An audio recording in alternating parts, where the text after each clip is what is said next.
Good morning. My name is Roberta. I'm in North Madison. It's mid-May, and I'd like to invite you into my backyard. We have an archway here with a honeysuckle that has little orange flowers on it in the June time frame, and kind of keeps going all summer. Over here we have a garden that I've been here 32 years. Probably 30 years ago, I got up one morning and I decided I was tired of looking at the brown dirt and the weeds, and I got up and I dug up this garden, and we've since added a walkway. But let me just tell you some of the highlights of what we have in here. So here I put these in to mark some perennials that are coming up. So here's a little hydrangea that's just beginning to come up. And this here is a narcissus of some sort. This is a bellflower that is going to come up and have these little white bells on it, this tall one up here. That's a feverfew or tansy. Euphorbia, I think that's the way you say it, just come up in the spring, and they'll be here for about the end of the month, and then will disappear, kind of disappear. In here, I have some Japanese or Siberian iris that I got from Linda Young. They're just starting to come up through there, the tall spiky leaves. And this is the yellow one. The lady's mantle, and they'll have pretty yellow flowers, and they also spread. So every year I can add to the collection because they keep spreading. These are a white daffodil. Those are some different types of daylilies. That's a sweet pea that's growing up, and it will follow all the way up the terrace. And let's see, those are, I'm drawing a blank on that one, but I know they have huh? Anemone. Anemone, thank you. Okay, it's anemone, and these are lavender anemones. They're very tall. They'll grow up almost as tall as the top of the, here's a little heart here. So these will grow up as tall as, come up about here, and they're very pretty. They're like they look like almost a cartoon flower. And here we have, these are lemon-scented daylilies, which I always love. And then this is a pink hydrangea, and there are more hydrangeas in there. So here's a pretty coral bell. And there is our little bee house. So that's something that attracts insects and gives them a little bit of shelter in our garden. This is the coral bell. This is our pond. It's supposed to be a fish pond, but actually it's a frog pond, and we haven't cleaned it out yet this season, but we usually have, right now we only have 2 resident frogs. I don't know where they are this morning, but sometimes I get up to 7 once things settle down here, and they're really happy. So what I'd like to do right now is spend a few minutes talking about tools, because I think, everyone has different ideas of what tools work for them, but in this case, I think I'll just, why don't you stand over there and I'll do this way. Okay. So, first and foremost, this is a wonderful tool. You don't have to wait for Sweetie to come home and help you move all your pots around. You can just put it right on here, hook it up, and you can even haul a 50-pound bag of sunflower seed down to the back shed if you want to. So I have 2 of these, one for the front, one for the back. This is it looks like a very weird, why would anyone want a scoop this large, but it really is a wonderful way of moving some dirt around in your garden. And I have small hands, but I find this really a really good tool, and I've used it a lot. This is used for staking flowers, but I use again to mark any emerging perennials, or if I have little babies that have seeded, I can also remind myself where I put them so I don't cover them with mulch when I finally get to mulching. By the way, I don't normally mulch until after the kind of that green pollen comes, because what is the point of having to wash or clean your furniture twice? So I just wait till that all happens. Gloves with rubber hands. I mean, these are amazing, and just, you really need to make sure that you wear gloves. Wear a good pair so that they last. Okay, so here is, this was called Corona before Corona, but this is something that I've used and given to many friends. It really is very strong to dig up, loosen soil, and to cut down weeds. So I use this. I would highly recommend this. I have a good pair of clippers. I know that Kate was talking about her ratchet ones. These are Felcos, and I've had these for years. You just have to be careful. You always put them in your pocket and don't forget where you left them. Clean out your bird baths, okay, in between watering. Make sure you scrub out all the junk that's in there. This is for a big one, and this is for a little small one. This is an amazing rake, okay? It's for when things start to come up and you've got the leaves all caught in them. You know, we don't want to necessarily yank your big rake across them, so just pull them out with this one. This is a really cool rake. This one here, this is actually a vintage one. I have 2 of these, and what I use these for is if I'm trying to clear an area that's got a lot of things like vinca and stuff like that. It just really loosens it up so it's easy to pull up. This is what you can use. It's a small shovel, and I use this instead of being on my knees trying to dig holes for plants. I can just start it with a small tool like that. This one is if you are digging a new hole with roots and rocks in the way.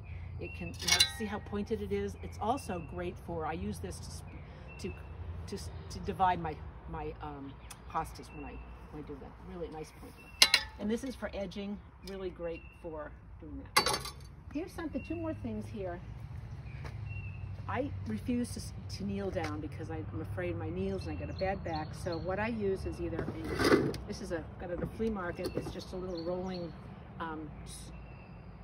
stool to sit on, or you can do this one. It's kind of like if you do yoga and you sit on the blocks because you don't want to sit all the way down. That's what I just put between sit on the butt like this. So you can just put it on here and sit down, and you can put your knees down, but you're not putting your pressure on the knees. So this is for the older gardeners or those who are worried about their knees. This one here, I put this out here not for the spigot, but for the it's called 0G. It's a lightweight. It's covered with mesh. I think it's stainless steel mesh. And what I love about it is very lightweight. Okay, so you can, and I have these hooked together. I can reach all the way down in my garden over here. But I really, it's just such a lightweight hose that really makes gardening a real pleasure. So why don't we head down to the back garden now. I just wanted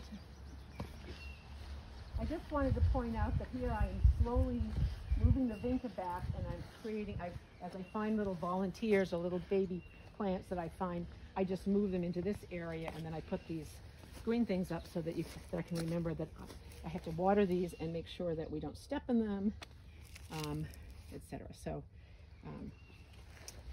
for that. Here's some hellebores. While we're right here, we might as well look at these beautiful hellebores. There's another one, big group clump over there. I think a couple of the other gardeners, choosies in the garden, have had the hellebores. And if you can see down here, they throw babies. I let them go to seed, and I have gotten a lot of really fabulous babies from them. This is a new one this year, so we'll see how that one goes. All right, so come on in. I just wanted to show you something that I've been working on. So this year, with alleged more time than I had before. Oh, look at Miss. If you saw the story about Miss Mapleseed, well, apparently she left her hat here. So what I've done here is I've added a little patio this year, and I've been working on this garden, but what I wanted to do today is show you, it's a little bit early to be planting annuals, but I decided that it's under the eave of the shed here, so it was okay. So I've designed a garden. Usually I just put in the traditional impatiens, because by the time I get to this, I really have kind of lost my imagination. But I've started with this one this year. This is Bacopa. This is a New Guinea impatient, lobelia, and then this is the traditional impatient. Okay, so I'm gonna. These are going to be kind of a light purple lavender, and these are, you can see it. So I've got all these 3 different levels of lavender. So what I wanted to do here is just. Oh, I forgot my. Sorry, I'm going to have to. I have to go get. Now that I have my gloves and my shovel, what I'm going to do here is, yesterday I dug up some creeping jenny, and I'm going to put these in here, but first I'm going to empty out some soil, all right? So I think I'll start with this one. No, I'm going to put creepy jenny in last because I have to get everything else in first. Okay, so I'm just going to start in the middle, and I'm going to put up this bacopa in there. And this will be the spiller. So when you design a pot or a planter like this, you want to have a thriller, which is the tall item, a filler, which is the kind of the next level down, and then the spiller. And I've chosen this to be my spiller, okay, because I know that this will look really pretty, and they really do. So all you have to do is take it out.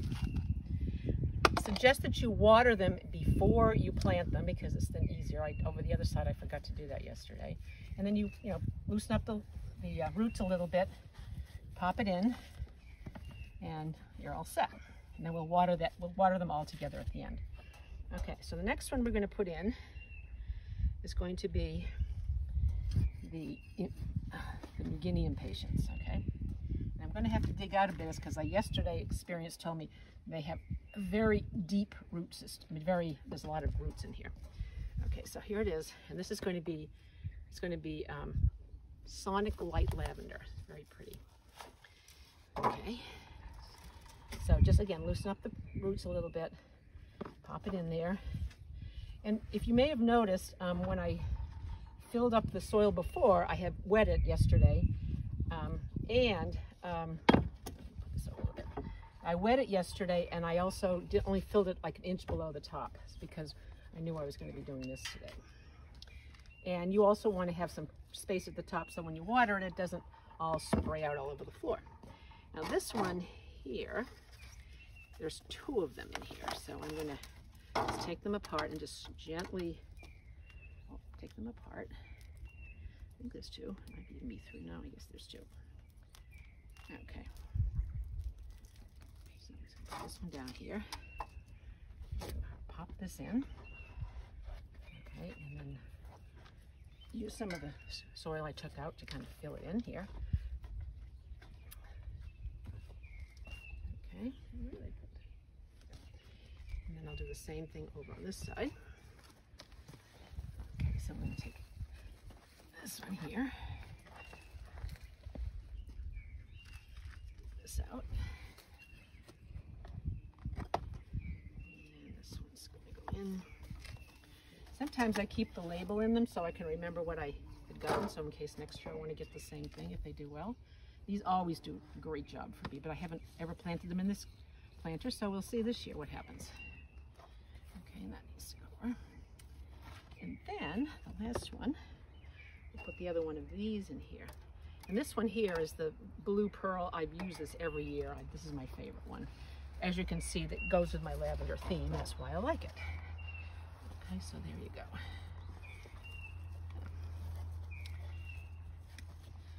Now, the other thing I want to do here is I told you I have this Creeping Jenny. I think I did this on the other side. The Creeping Jenny gives a little, it spills, if you will. It's a spiller. And I just kind of add that in here to give it a little extra zip. And it's Dick's favorite. He loves the Creeping Jenny, so I always have to put that wherever I do something.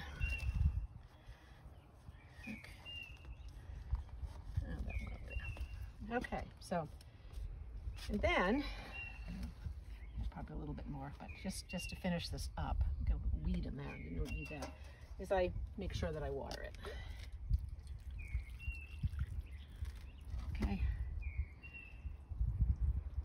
And I water it first and let it sort of think about it, and then I come back and I give it another good drink of water. And you really want to make sure that, especially since this is, as you can see, early morning sun, and it's in an overhang on my shed, that this is a garden I have to water all the time. So there you are. There's planting. I also wanted to share with you, oh, I know what I forgot. I forgot the lobelia. Let me throw some of this in. That's what I missed. Okay, so the lobelia will go in here. That's what I'll do. Okay, so I'll come back later and fix this.